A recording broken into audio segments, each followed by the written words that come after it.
As I found out on the ferry ride over here, the frustration turned to energy, and turned to that hopeful attitude that I think New Yorkers that really live here know we have. In the immediate area, they need less supplies and they need manpower to help them move things. Okay? Farther in, they need more supplies, which you'll be able to get over there, especially cleaning supplies. The marathon is our marathon, but more importantly, this is our city. I was slated to run the New York City Marathon this year to represent Staten Island in the 5-borough Foot Locker Challenge, but I decided on Friday afternoon at about 2 o'clock in the afternoon that even though the marathon was still slated to go on, that I wasn't going to do it, because Friday I came down here for the first time, and when I saw the devastation down here, and the mayor was thinking about keeping the marathon on, and the New York Road Runners Club actually said it will go on, I decided that coming down here and seeing what's going on wasn't the right thing to do.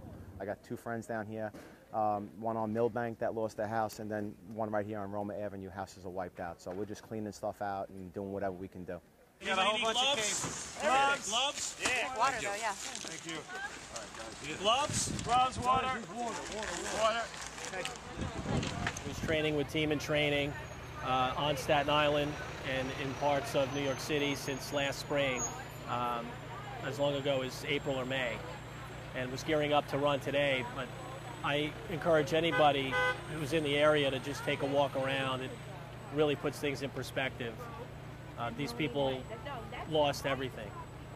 We've been running really anything that we can carry, water, supplies, clothes, food, gloves, masks, into the homes and into the neighborhoods. And I have to tell you, as somebody that was going to run the marathon, I had some pause, wondering if people were going to start throwing tomatoes at us.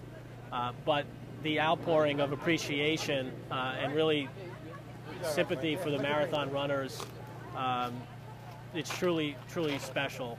And I think everyone needs to come here, if not here in Staten Island, to another area that was impacted, and just get out and try to help. My father's 77 years old, and this is where him and my mom live.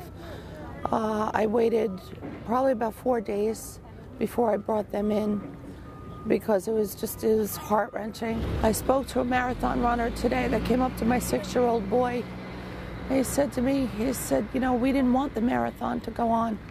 They train all year round. They didn't want the marathon to go on. They came down here to help us out. The outpouring of love is really what's going to heal our broken hearts.